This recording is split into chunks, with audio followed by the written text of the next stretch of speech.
estudia mucho, hablamos de familias tradicionales y familias modernas. Las familias tradicionales, que eran las rurales, pero hoy también lo son los barrios populares, se caracterizaban por ser familias ampliadas.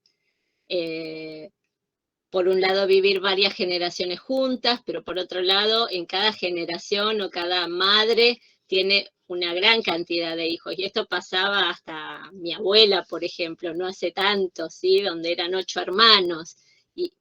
¿Y por qué ahora el promedio de hijos por familia? La modalidad de la familia también cambió, las familias ensambladas, monoparentales y todas las nuevas modalidades de familia.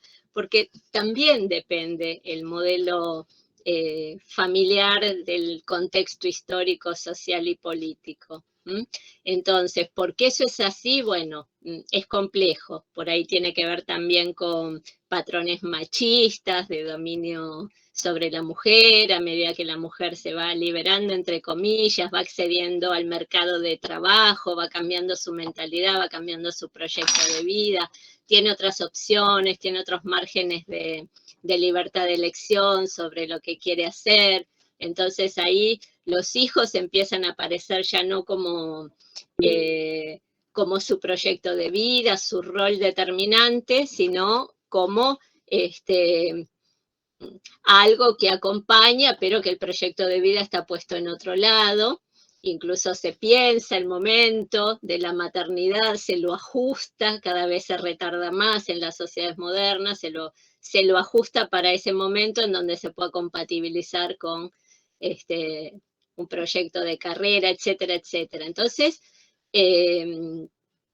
los estudios de género, los estudios de historia de la sexualidad y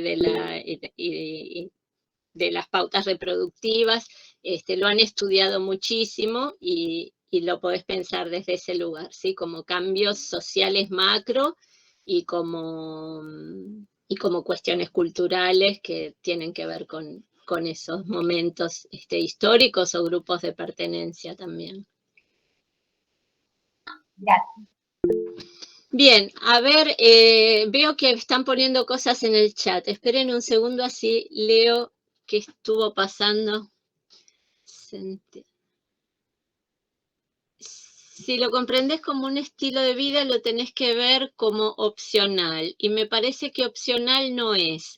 En todo caso, son las cuestiones sociales múltiples que rodean a las mujeres. Creo que se está refiriendo a esto que estábamos diciendo antes, ¿sí? Sí, es así.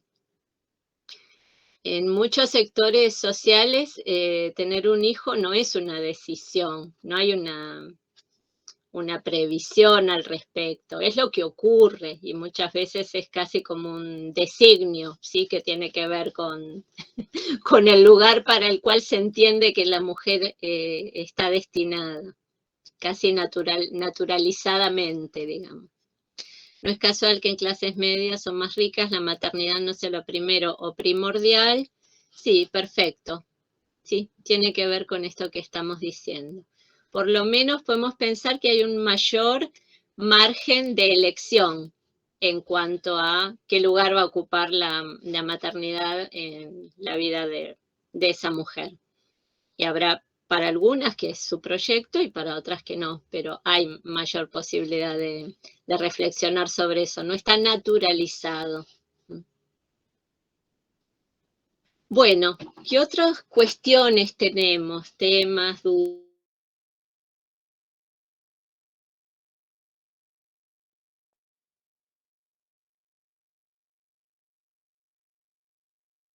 Ahora sí se quedó trabada, ¿no? Sí, ahí se quedó trabada. Se congeló.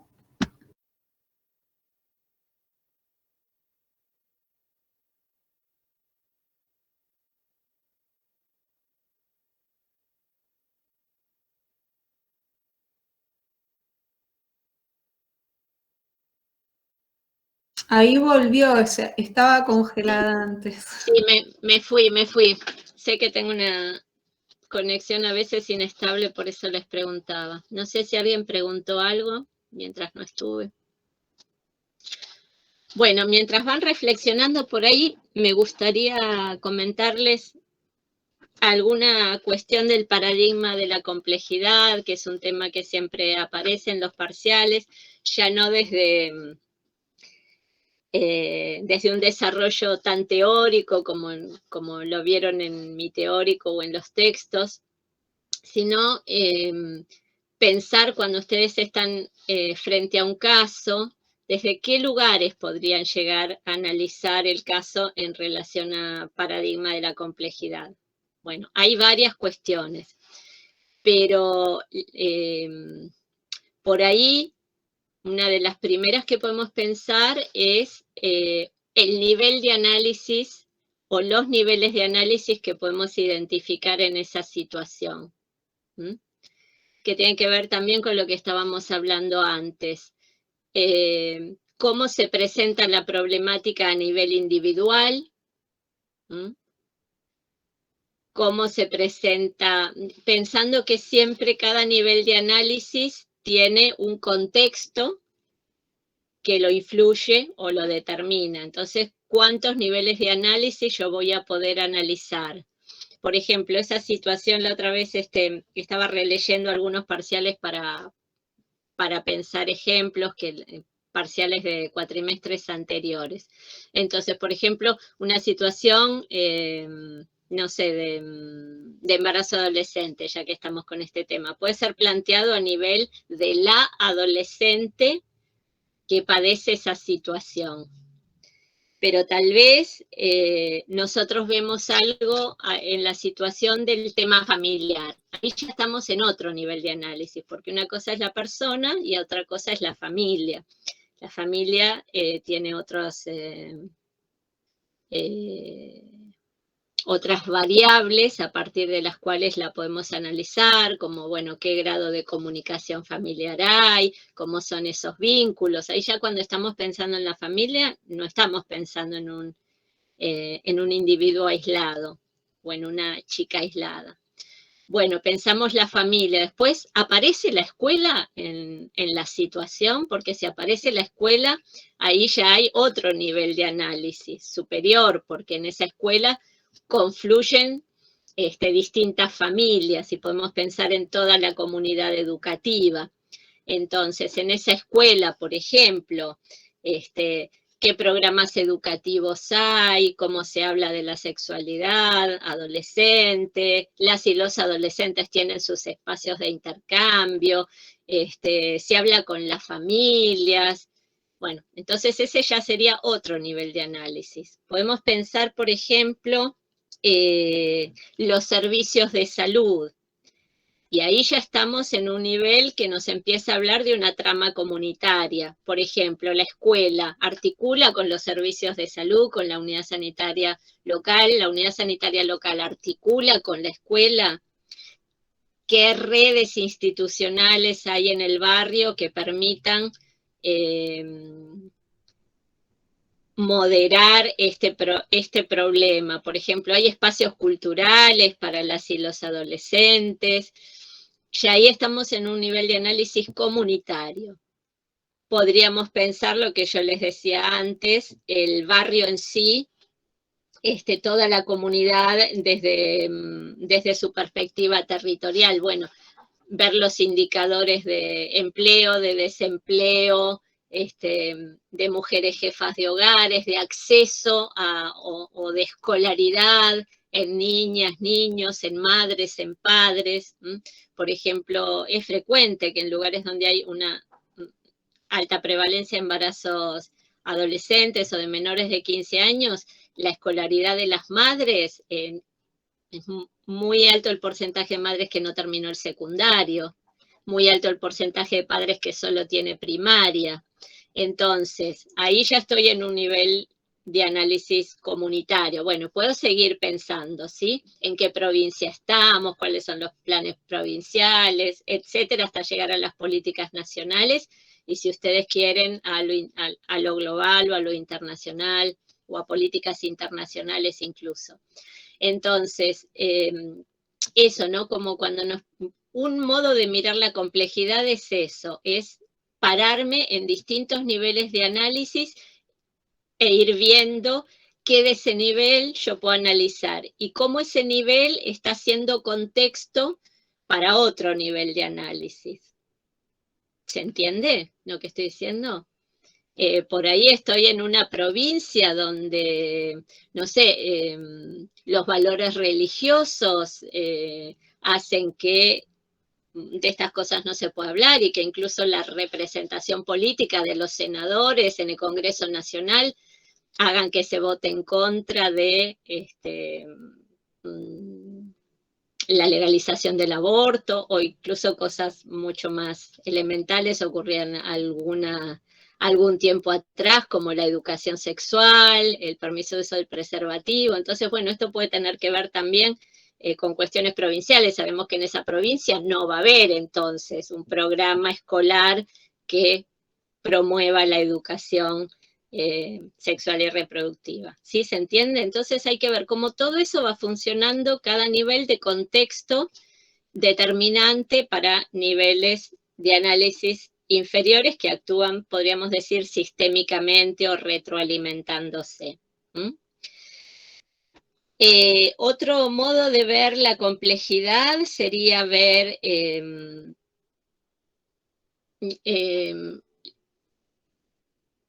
cómo estamos pensando ese problema en cuanto a objeto de estudio, si lo estamos pensando monodisciplinariamente o interdisciplinariamente, simplificando o complejizando.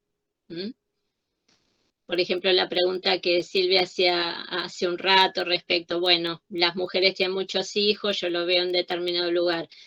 Lo puedo pensar más desde lo biológico, las mujeres tienen muchos hijos, o con todo esto que estuvimos viendo después, irlo pensando desde lo social, desde lo psicológico, desde lo político, desde lo cultural, desde lo económico, porque de todas esas cuestiones estuvimos hablando. Entonces, bueno, ¿qué grado de complejidad se le está dando a ese problema en cuanto a objeto de estudio desde distintas disciplinas que pueden explicar algún aspecto de esa problemática? Y en ese sentido también, ya, tanto desde los niveles como desde las disciplinas, va a aparecer entonces una causalidad compleja. Ya no voy a estar pensando linealmente un problema y no voy a estar pensando que si yo hago tal intervención voy a tener resultados, sino que voy a tener que pensar en múltiples intervenciones, tal vez desde distintos niveles de análisis y desde distintas disciplinas articuladamente, para generar una modificación de esa problemática.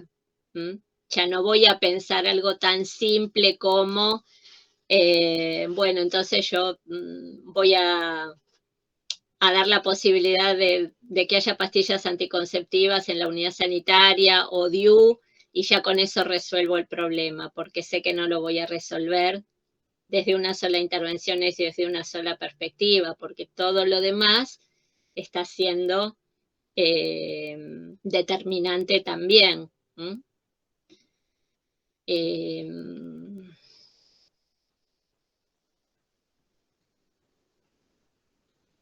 Digo, por ejemplo, el programa Ellas Hacen, que estuvo hace unos años atrás como programa social, que era un programa destinado a la violencia de género, articuló, sí, por supuesto, la posibilidad de acceder a servicios de salud que orientaran respecto a violencia de género, pero sabemos que con eso no alcanza, o sea, esa visión simplista, intrapsíquica, que una mujer padece violencia de género porque tiene una determinada estructura de personalidad que la lleva a eso, y que si cambiamos eso lo cambiamos, la verdad que no es así. Hay una estructura patriarcal.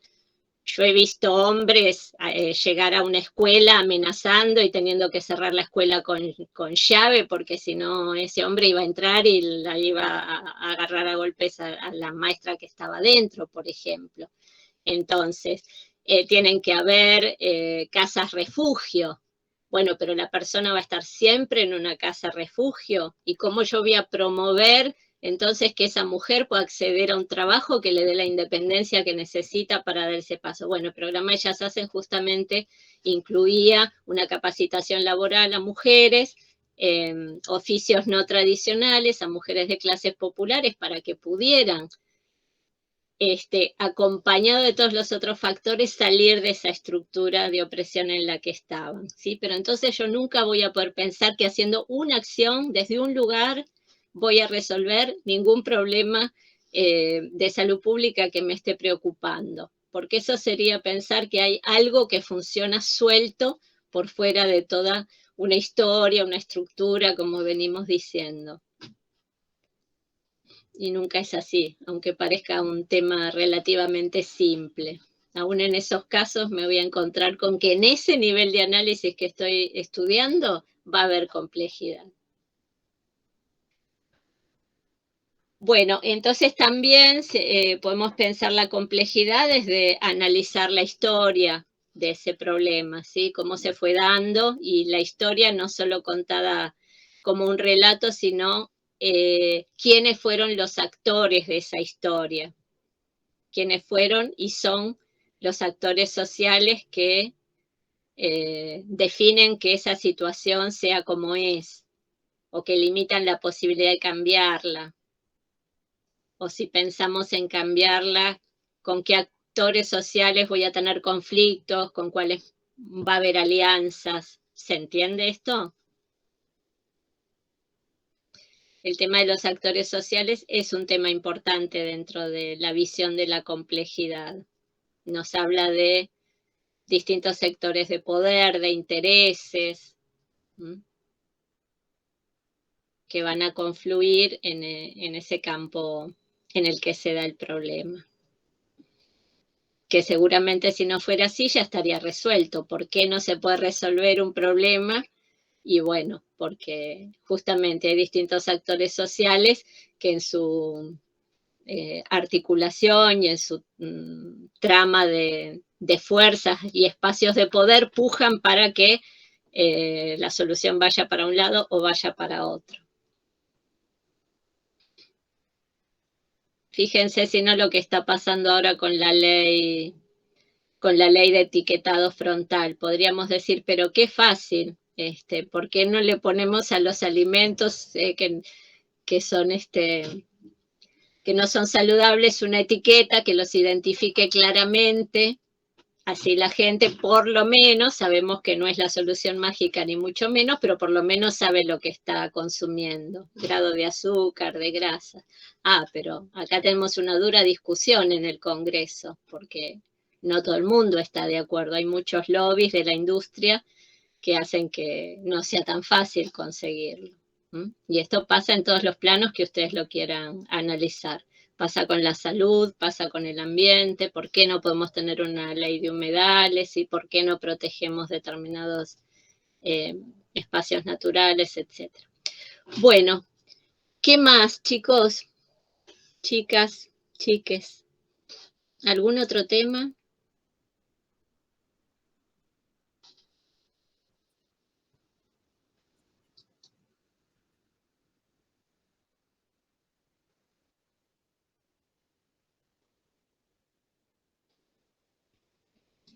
No, no estuvimos hablando. ¿Tenés alguna duda específica?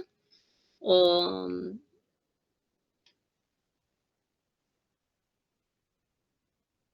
Uh-huh.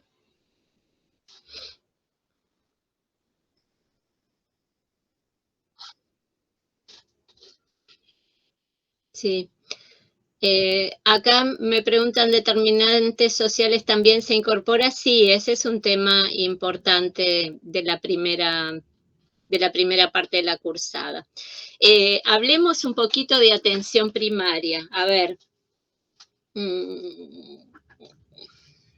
¿por dónde empezar? La atención primaria, en su propuesta inicial, es una estrategia de organización del sistema de salud que va a permitir que la salud esté al alcance, digamos, los servicios de salud estén al alcance de todas las personas, a un costo accesible y de un modo culturalmente compatible con cada comunidad o con cada grupo social.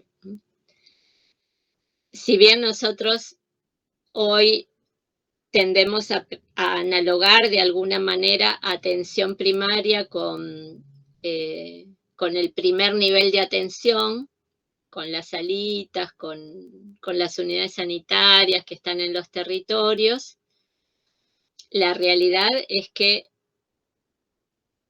la propuesta de atención primaria era mucho más que eso. Lo que pasa es que también, y como en todo lo que estamos diciendo, una cosa es hacer una propuesta y otra cosa es poderla implementar, ¿sí? Ver su viabilidad. Creo que en la ficha que ustedes tienen para leer de atención primaria renovada, comenta que Cuba es el único país que ha llevado adelante cabalmente la propuesta de atención primaria.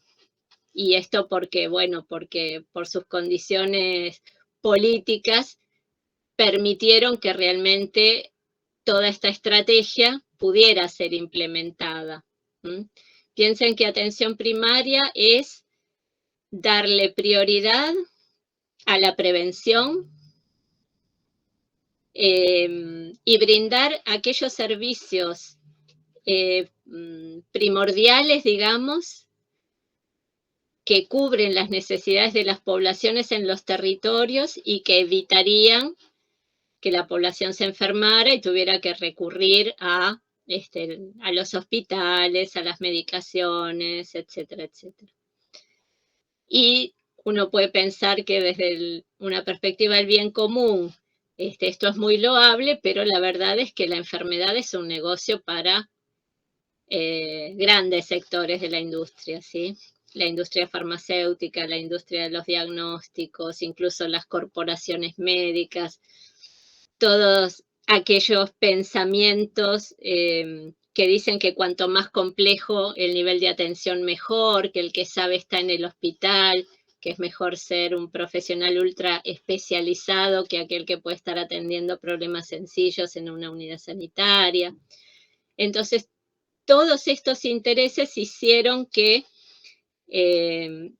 la visión, la propuesta de atención primaria de la salud, que era armar un sistema de salud equitativo y eficiente para toda la población del país y cuya puerta de entrada era el primer nivel de atención, las unidades sanitarias, las salitas, etcétera, se organizara. La verdad que de todo eso, lo que quedó básicamente es que se construyeran salas de atención primaria en los barrios y muchas veces ni siquiera conectadas, bien conectadas por procesos de derivación a los hospitales de segundo nivel. En general fueron desfinanciadas. Sabemos que el hospital tiene mucho más financiamiento, equipamiento que las unidades sanitarias, a las que a veces falta personal. Todo esto, les digo, también depende un poco de,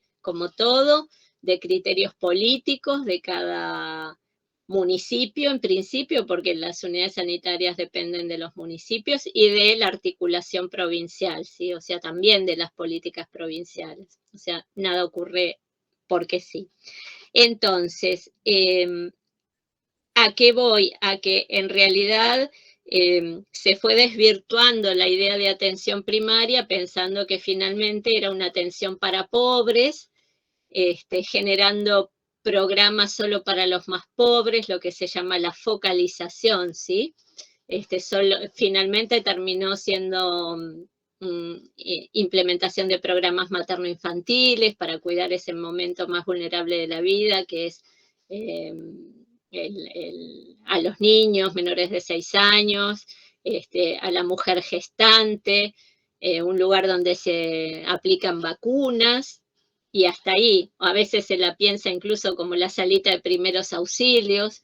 Cuando uno va al barrio dicen, la sala de primeros auxilios, como algo a lo que uno recurre cuando te lastimás. Y en realidad la idea de el primer nivel de atención como puerta de entrada al sistema es dar una cobertura total. Esto significa total en varios sentidos. de todos los problemas de salud que tiene esa comunidad. En este sentido estamos hablando de integralidad en el acceso a los servicios, permanente, es decir, que una unidad sanitaria debería ser el referente permanente de la salud para esa comunidad, el primer lugar al que la gente acude por cualquier problema. A esto se llama los servicios longitudinales, a lo largo de toda la vida, desde que la personita nace, si no se muda de ese barrio, hasta que llega a la tercera edad, tendría que estar cuidada por ese servicio de salud, que debería conocer muy bien a las familias, que debería conocer muy bien el territorio, que debería conocer muy bien los problemas de salud de esa comunidad y tratar de generar programas integrales que apunten a la promoción de la salud, la prevención primaria de la enfermedad, y luego a brindar servicios clínicos básicos.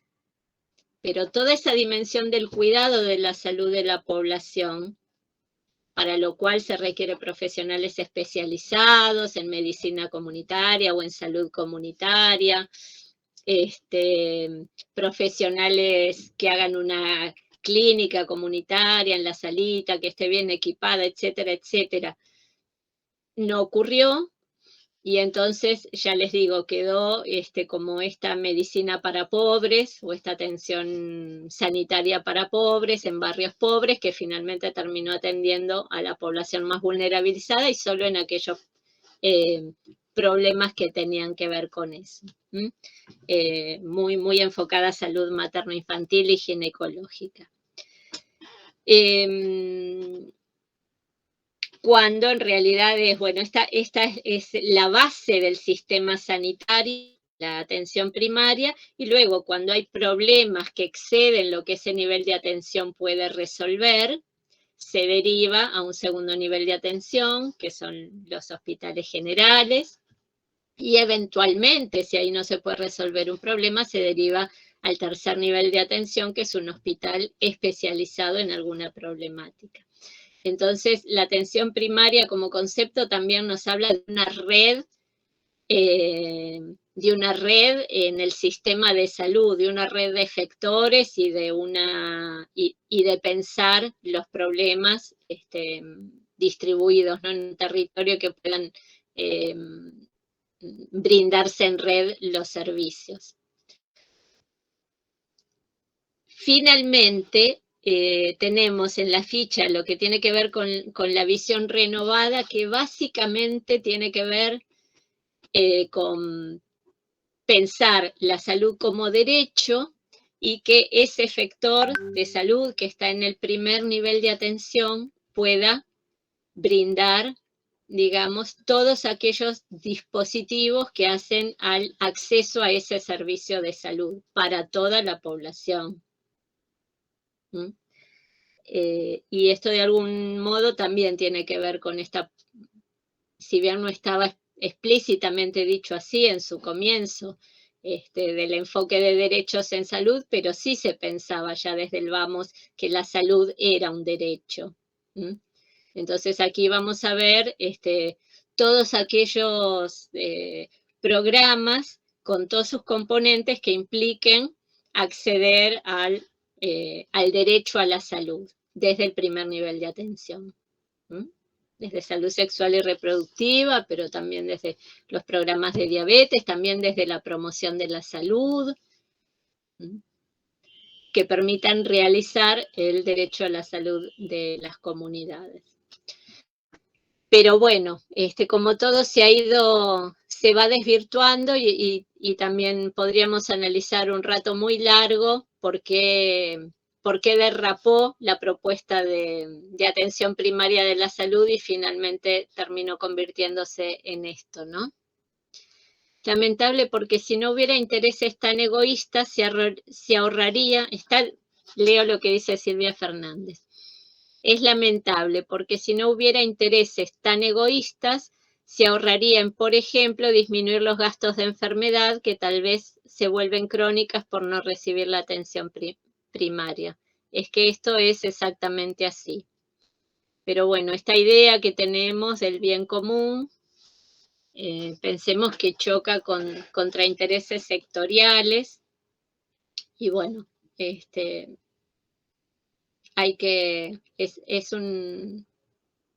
una decisión, pero también una habilidad política llevarlo adelante. Por ejemplo, nosotros nos encontramos con que los profesionales que habitualmente atienden en atención primaria, en una sala de atención primaria, en una unidad sanitaria, no tienen la formación para trabajar allí. Digo, todas las carreras de salud sabemos qué tipo de formación recibimos en la universidad, en la facultad de cada quien. Recibimos una atención, una formación para hacer atención de consultorio clínico y privado. Para eso salimos formados. Pero luego hay un grupo de personas que da un examen de residencia y termina trabajando en una unidad sanitaria. Y el modelo que va a llevar a la unidad sanitaria es justamente el que recibió en la facultad. Pasa en psicología, pasa en medicina, mucho peor que en psicología, porque es terriblemente reduccionista el modelo que se aprende en la facultad de medicina. Pasa en nutrición, una nutricionista que se recibe y va a trabajar a una unidad sanitaria, no se le ocurre otra cosa en principio que dar turnos y atender la demanda espontánea de la población.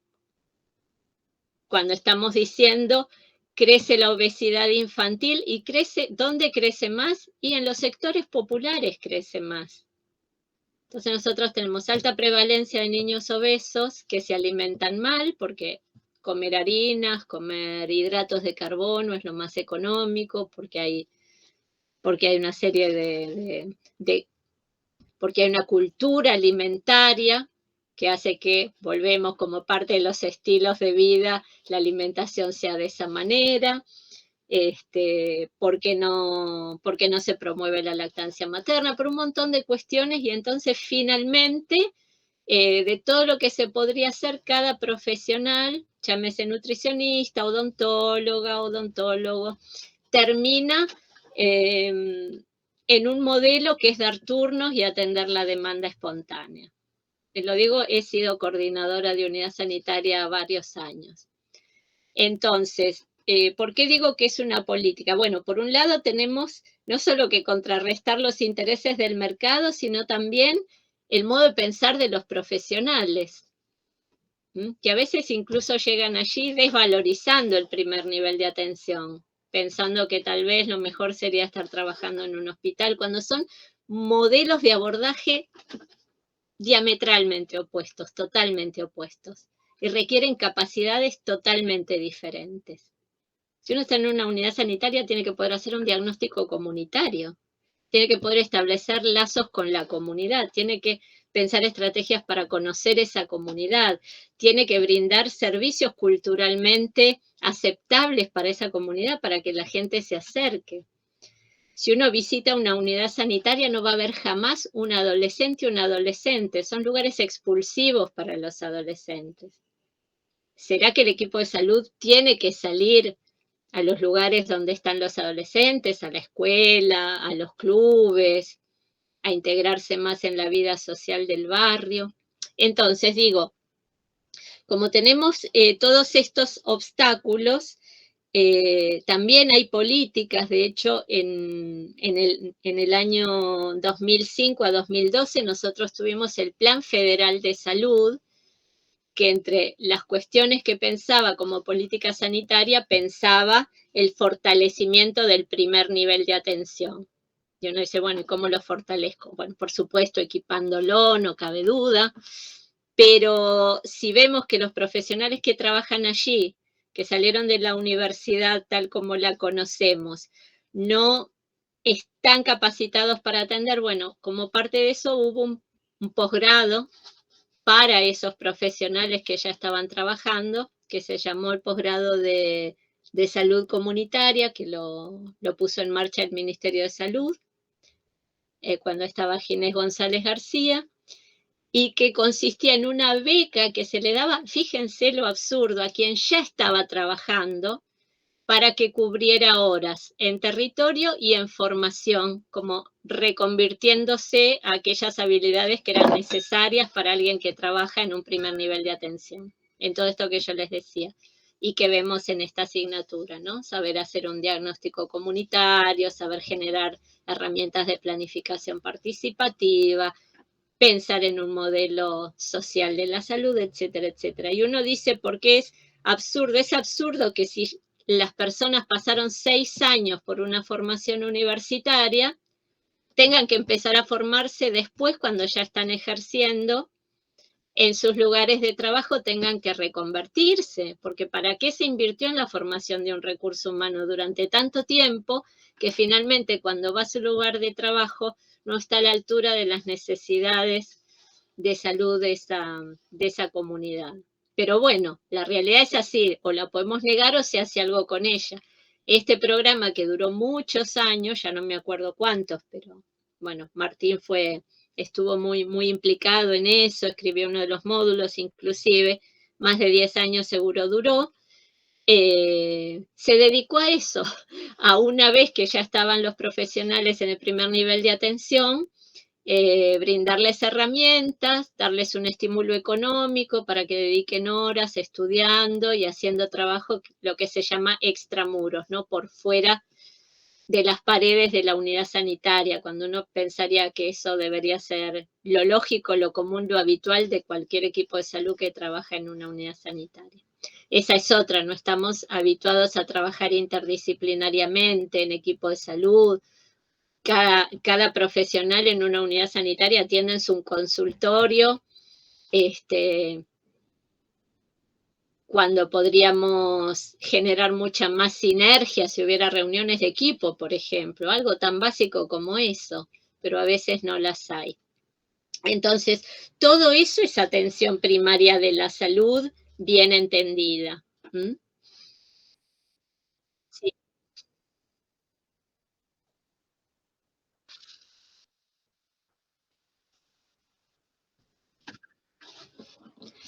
Es tan amplio como pueda ser aquel que decida el equipo de salud en el que estamos trabajando, ¿sí? Yo digo, se puede hacer atención clínica en el nivel primario, se puede hacer de patologías que no requieran, como estábamos diciendo antes, alguna atención especializada de segundo nivel. Pero yo a ver, ¿por dónde empezar, no? Con todo esto. Para mí, la mayor potencialidad del psicólogo es insertarse o aportar el aspecto psicológico que tiene cada uno de los programas de salud que se deberían estar llevando adelante en esa unidad sanitaria. En todos el psicólogo, la psicóloga, tiene algo para aportar. Por ejemplo, un tema que a mí me parece muy interesante, que tiene mucho impacto en la salud de la población, es la alimentación. Pero es lógico que el tema alimentación esté abordado solamente por una nutricionista que tiene una formación biologicista, o el tema alimentación es cultural, es psicosocial, y si nosotros queremos promover una alimentación saludable, tenemos que articular lo biológico con lo psicológico. El primer acto de alimentación, que es el amamantamiento, que es una herramienta clave para cambiar la salud de una población, porque los bebés amamantados, las bebés amamantadas, se enferman muchísimo menos y tienen un desarrollo psicomotriz mucho mejor y montones de beneficios que no me daría la clase para contarles, incluso a largo plazo. ¿No merece un abordaje integral por parte de los profesionales de esa unidad sanitaria para armar un programa de promoción de la lactancia materna? Ahí puede estar el psicólogo o la psicóloga. Y de hecho hay montones de estudios, lo que pasa es que en nuestro país no se ve, pero hay montones de aportes que ya está estudiado componentes que puede aportar el psicólogo o la psicóloga a eso. Programas de tercera edad. Los geriatras solamente es un tema de cuidar la salud de los adultos mayores, que no queden aislados, que puedan insertarse en redes sociales, hacer seguimientos familiares. Eso es biopsico y social. Entonces digo, los programas de adolescentes, de salud sexual y reproductiva, de violencia de género, en cada uno de esos programas que se pueden llevar adelante desde atención primaria, él y la psicóloga tiene para aportar. Y no necesita solamente esperar demandas espontáneas por temas específicos. Yo les digo, eso lo he visto muchas veces, que cuando el psicólogo tiene esa estrategia clínica de solo dar turnos y esperar la demanda espontánea, en un tema como violencia de género o cualquier otro que pudiera ser,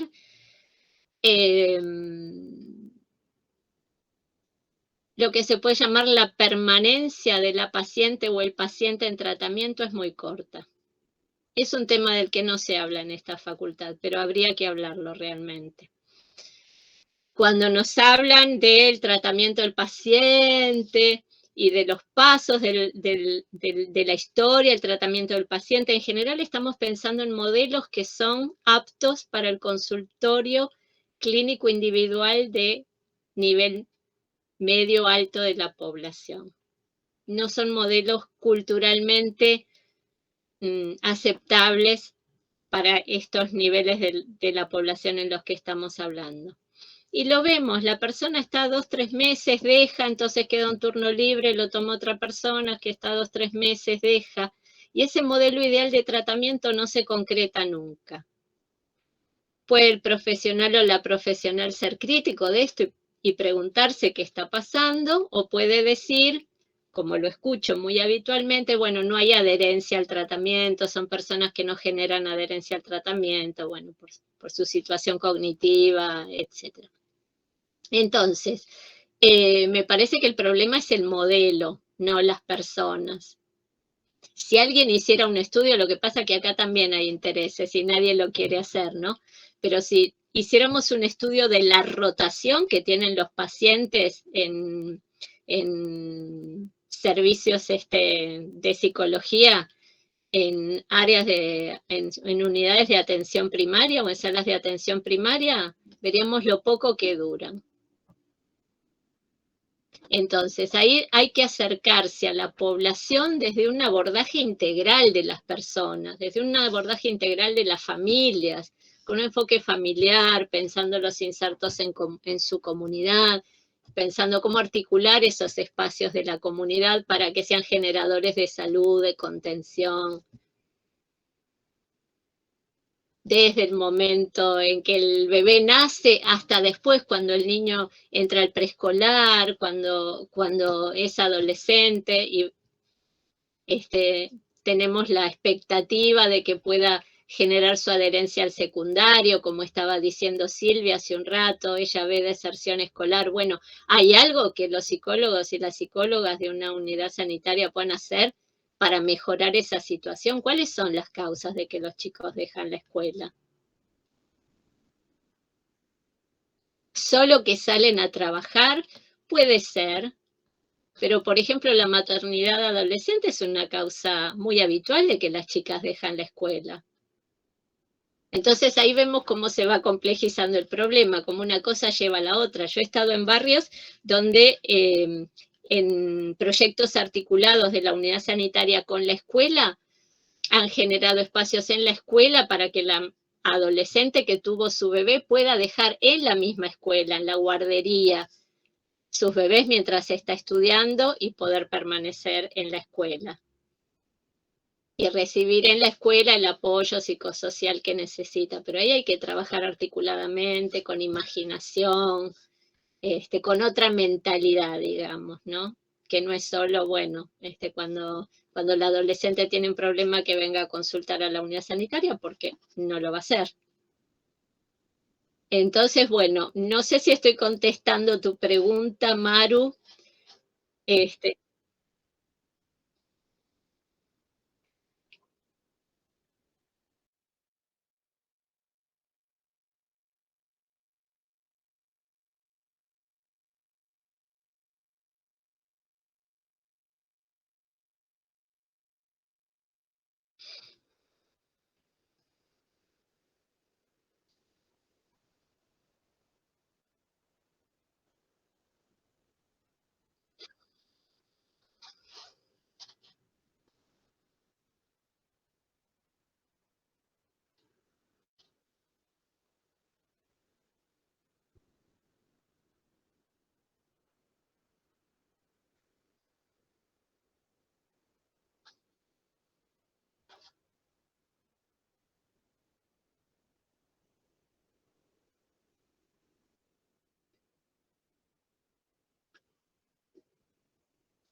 sí, en lo que vos decís, creo que la pandemia lo que nos dejó muy a la vista es el rol del Estado en la salud y en las políticas de salud, que no es lo mismo que haya un Estado que se haga cargo de la situación a que no lo haya.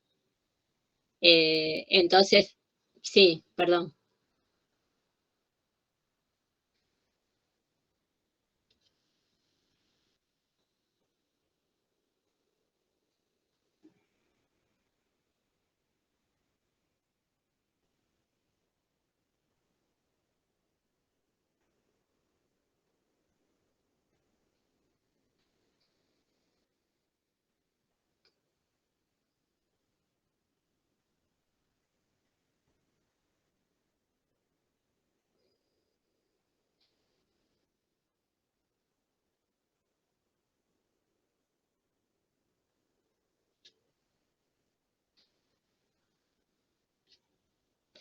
Mira, esto hay que mirarlo desde el paradigma de la complejidad, no hay otra. Lo que venimos diciendo se aplica absolutamente. Podemos tener buenas intenciones y podemos intentar llevar adelante las mejores políticas que se puedan. Y digo que se puedan porque, bueno, acá vamos a encontrar esto que vos decís de los actores encontrados, de los intereses encontrados.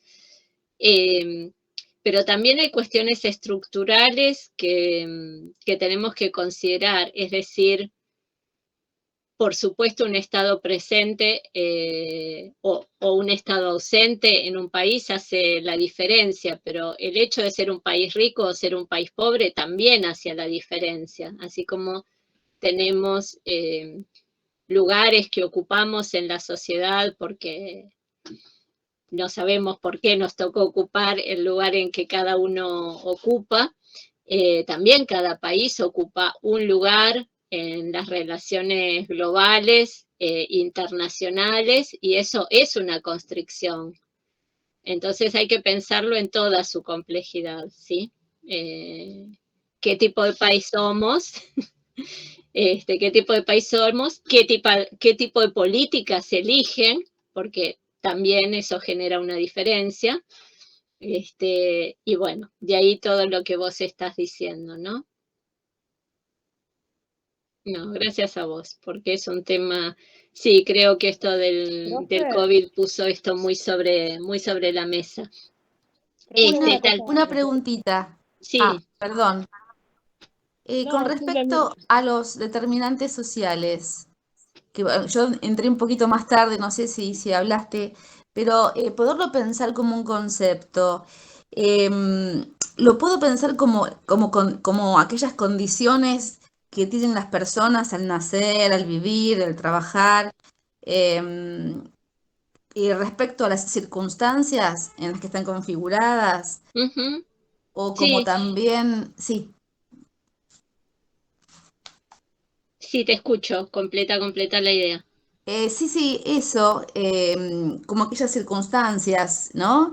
Y con lo que vos hace un rato hablabas respecto a las desigualdades y a la distribución de estos bienes sociales, ¿todo eso implicaría el determinante social? Sí, los determinantes sociales, sí, o la determinación social de la salud. Sí, así es.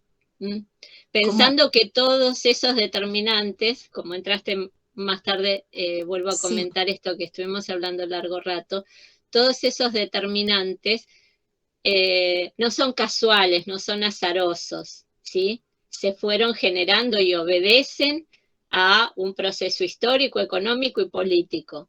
Lo mismo que lo que estamos diciendo recién para el COVID, para el sistema de salud, porque si no parece que a cada quien le tocaron esos determinantes y eso tiene que quedar muy claro, ¿sí?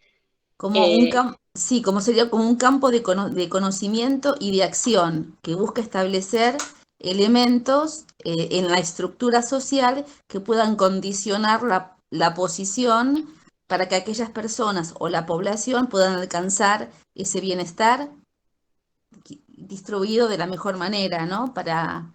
Eso sería el po- objetivo, pero eso lo- ya no tendría que ver con los determinantes en sí, sino con las políticas que intentan mejorar esas situaciones de equidad o trabajar sobre esos determinantes. ¿Se entiende? Una cosa son los determinantes, otra cosa es la explicación que yo le encuentro desde lo histórico, desde lo político, desde lo económico. Y otra cuestión es, una vez que yo entiendo eso, pensar políticas públicas que intenten mejorar esas situaciones, abordar esas situaciones. ¿Mm? Entonces, perdón que quite tiempo a los demás, mil disculpas. ¿Cómo puedo conceptualizarlo, el determinante social, en pocas palabras? Los determinantes sociales, Sí. en pocas palabras, serían todos aquellos aspectos sociales que influyen y determinan la salud de un grupo de población, de un grupo poblacional. Esos son los determinantes sociales, el nivel de escolaridad, el nivel de ingresos, el tipo de vivienda en la que habitan, el acceso a los servicios de salud, el acceso a los servicios educativos. Todo eso configura esas condiciones que vos estabas diciendo hoy que van a determinar el grado de salud que esa comunidad pueda alcanzar o no. Hay otros que son eh, más psicosociales, como por ejemplo las redes sociales, el capital cultural, político que tiene esa comunidad, pero también obedece al mismo proceso histórico, económico y político y social. ¿Se entiende o no? Sí, gracias. Pensalo si querés desde lo más básico para no confundirte. Lo elemental, el ABC, cuando uno piensa en determinantes sociales, es ¿tiene agua potable o no esta comunidad? ¿Hay algún servicio de salud cerca? ¿En qué tipo de vivienda habita?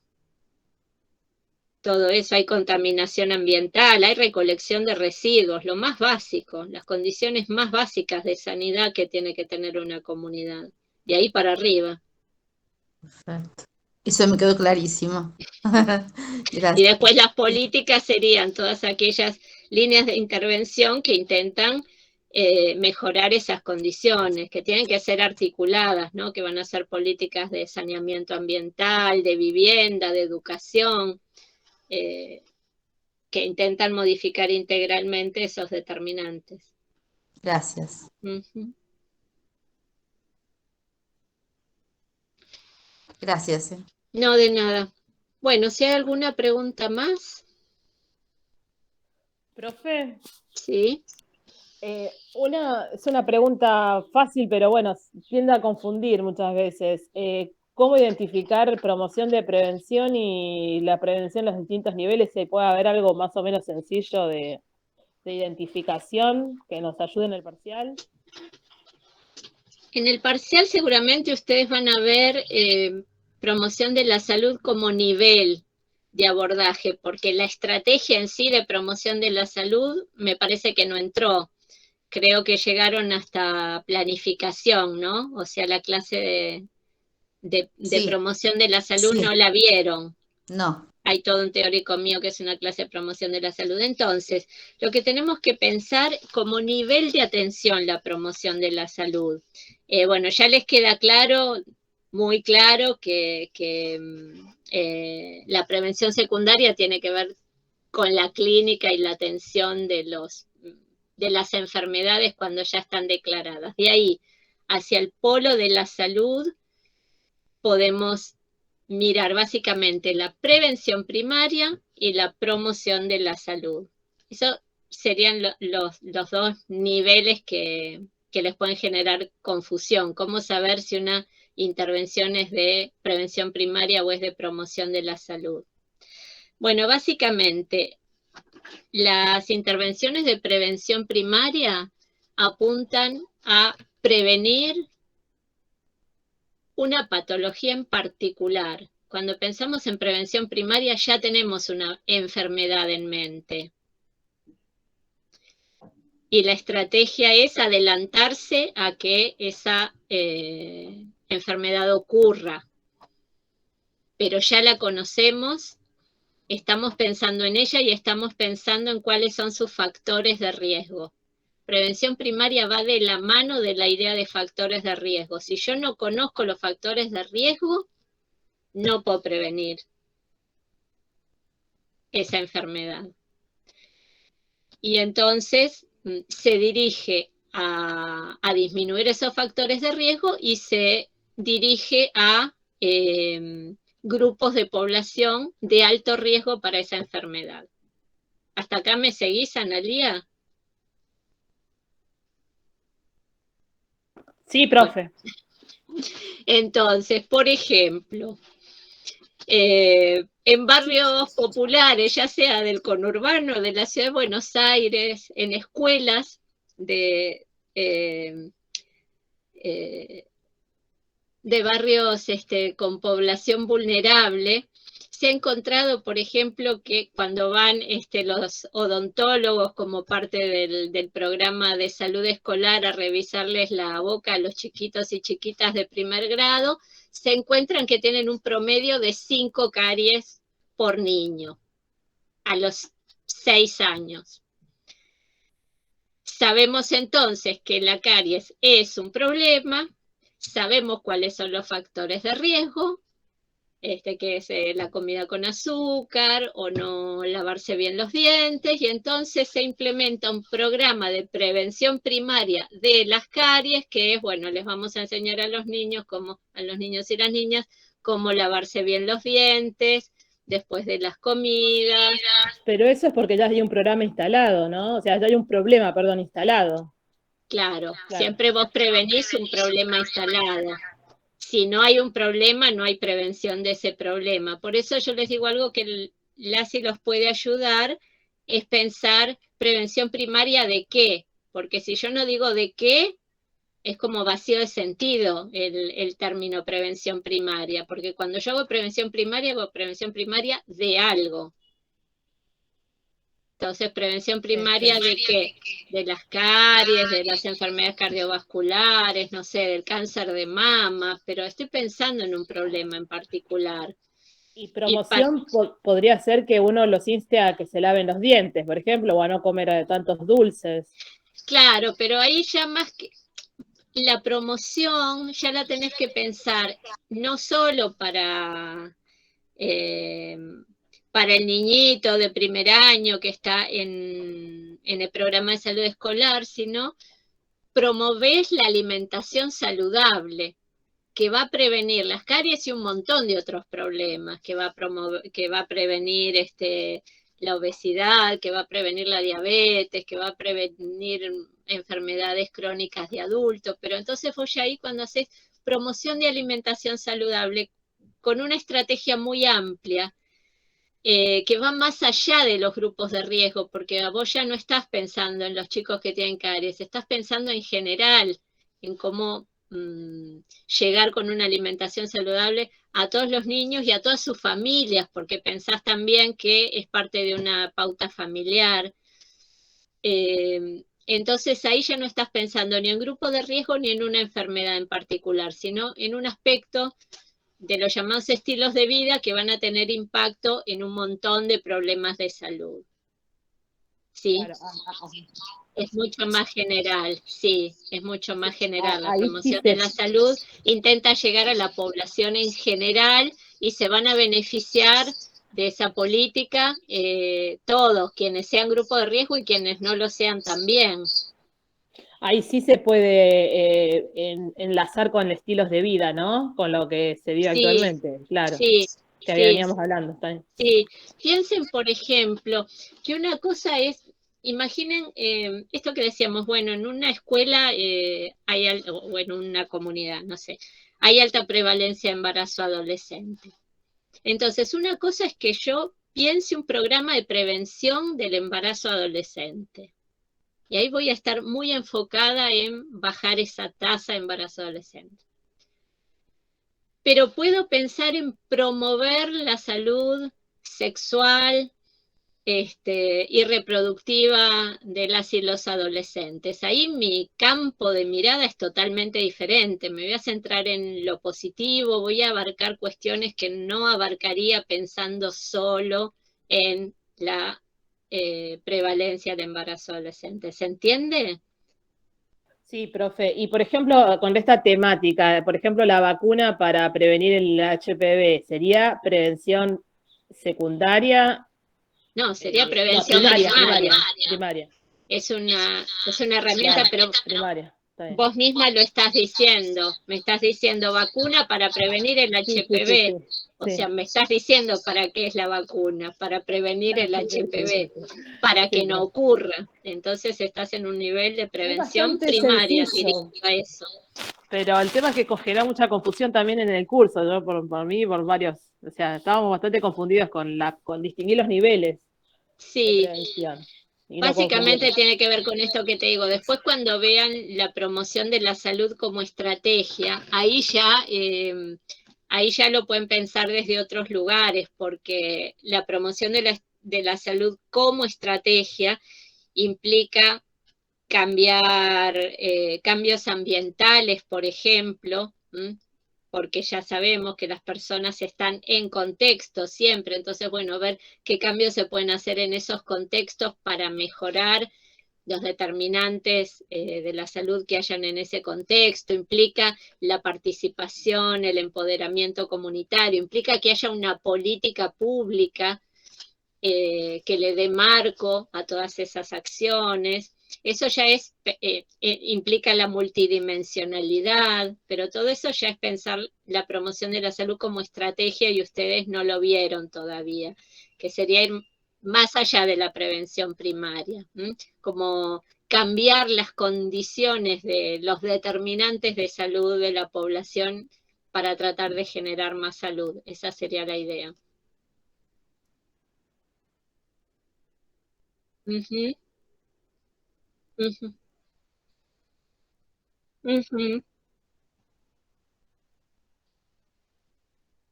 Sí.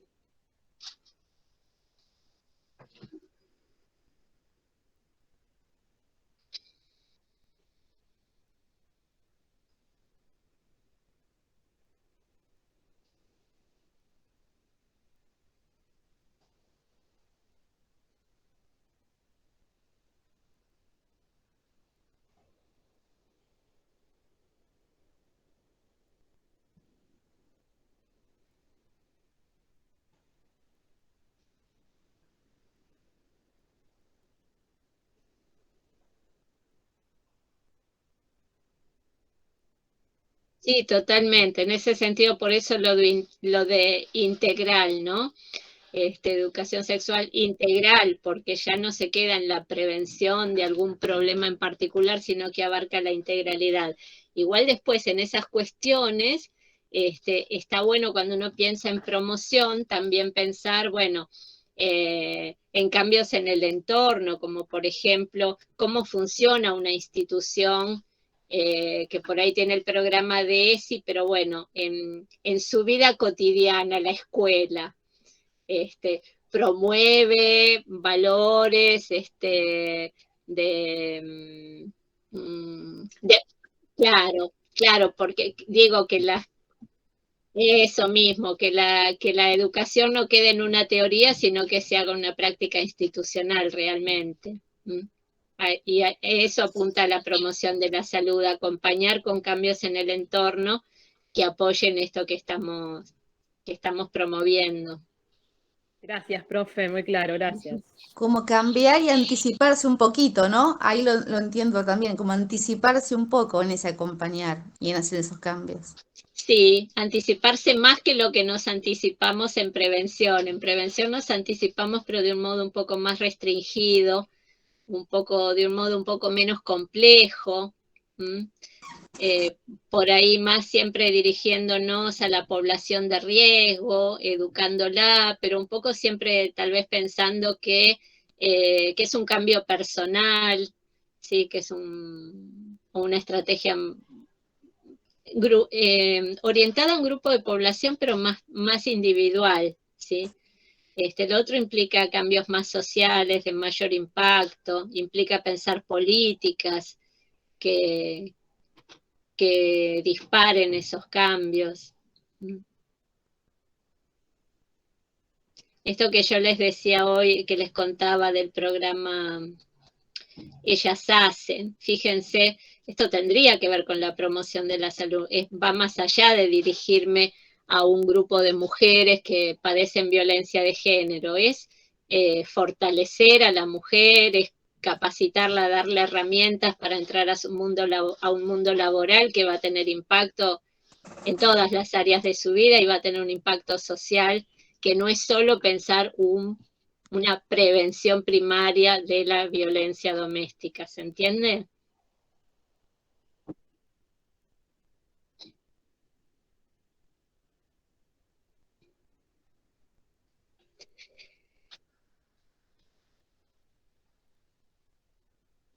Sí,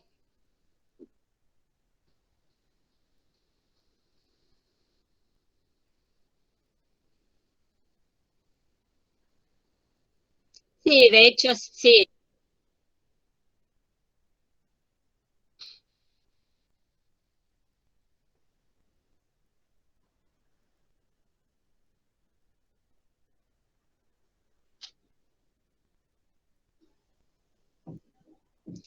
De hecho, se fue ampliando con el tiempo, sí, se fue ampliando para que puedan participar todas las mujeres del programa. O sea que sí, tiene esta visión. Fíjense, nunca vamos a encontrar cosas muy puras, un paradigma muy puro, salvo en casos de libro, como fue el tema del Convenio Marco de Control del Tabaco y el Programa Nacional de Control del Tabaco, que sigue al pie de la letra todos los indicadores, digamos, que tendría que tener un programa de promoción de la salud, pero porque a veces tal vez el tipo de problema permite eso.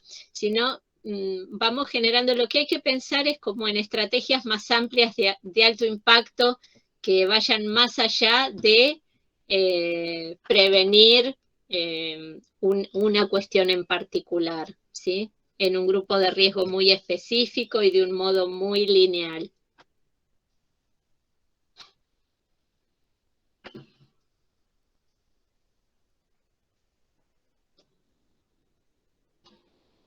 Bueno, son las 12 menos 10 ya, así que espero un momento a ver si hay alguna última pregunta, y si no ya nos vamos a ir despidiendo.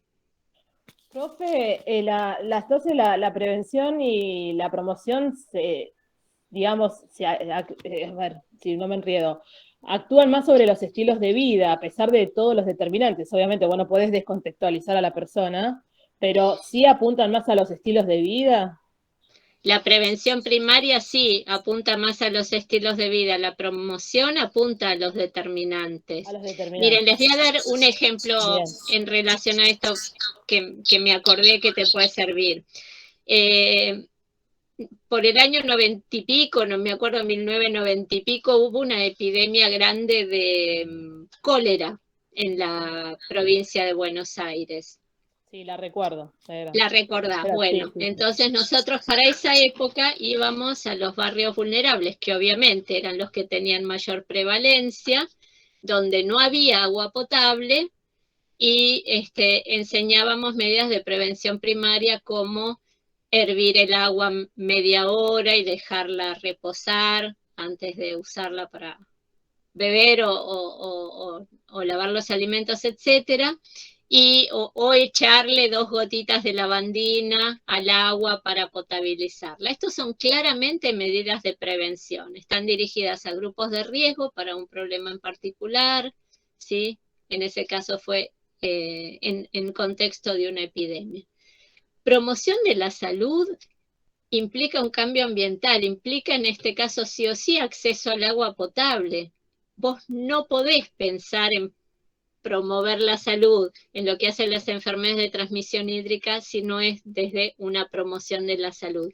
Y ahí es donde empezás a pensar el agua como derecho, si toda la población tiene cobertura de agua, si esa agua es de calidad, si es de abastecimiento permanente. Eso es una mentalidad de promoción de la salud, ¿sí? Perfecto, perfecto. Y los indicadores de epidemiología social, en todo caso, vos los sacás de los determinantes, no de los estilos de vida, ¿o no? ¿O me confundí ahí? Vos fuiste la persona que preguntó anoche por los que tenían que Anoche inventar. estuve, pero no pregunté nada porque no me mandaba el micrófono. Sí. Anoche Bueno. estuve igual. Fuiste vos, porque en el momento en que te respondí se me fue la conexión y nunca supe qué te había parecido. Pero a ver, cuando hablamos de epidemiología social, hablamos de indicadores sanitarios que tienen una correlación con indicadores sociales.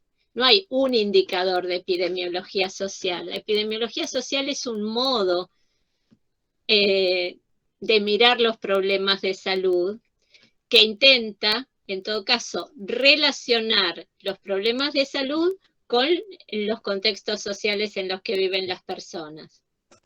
Una epidemiología súper tradicional, de corte más clínico, te diría, y en Argentina tenemos, no sé, tantos casos de dengue, una prevalencia de tantos casos de dengue por 1.000 habitantes o por 10.000 habitantes. La epidemiología social te va a decir, analicemos los casos de dengue por provincia y por barrio, y veamos cuáles son las condiciones sociales de esos barrios. Y vos ahí, por ejemplo, casos en los barrios donde hay mayor prevalencia de dengue, ¿hay acceso al agua potable o no? Y entonces vos ahí correlacionás cobertura de agua potable con epidemia o con prevalencia de dengue. Y te vas a encontrar que es alta. ¿Y por qué es alta? Porque la gente que no tiene agua potable almacena el agua cuando se la traen o cuando la puede conseguir en recipientes y la tiene ahí. Y esos recipientes son criaderos de mosquitos. En el lugar que yo trabajo, en la epidemia de 2015, que trabajo en la Dirección de Salud y Educación Ambiental de Acumar, en la epidemia de 2015 encontramos que era muy difícil proponer descacharrar cuando la gente tenía justamente los recipientes con agua porque almacenaba el agua ahí porque no tenía agua potable. Tenía un patio o una parte de atrás de su casa llena de baldes, de tanques, de todo lo que se te ocurra, almacenando agua en el verano. Eso es epidemiología social, es correlacionar los problemas de salud con las condiciones sociales de vida de las personas. Es hacer una lectura social de los problemas. Entonces vos necesitas por un lado el indicador sanitario, pero por otro lado también los datos sociodemográficos de esa comunidad. ¿Se entiende? Sí, perfecto, perfecto. Gracias, profe, muy amable, No, de gracias. nada.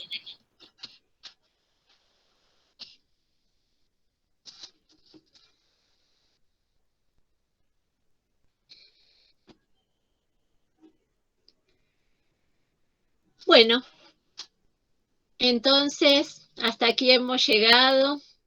Espero que Muchas les vaya muy gracias. bien en el parcial, les va a ir muy bien. Esto no es cuestión de azar, esto es cuestión de haber preparado los temas. Veo que entendieron, las preguntas son muy pertinentes, así que, bueno, les va a ir muy bien y nos encontraremos tal vez en la segunda parte de la cursada.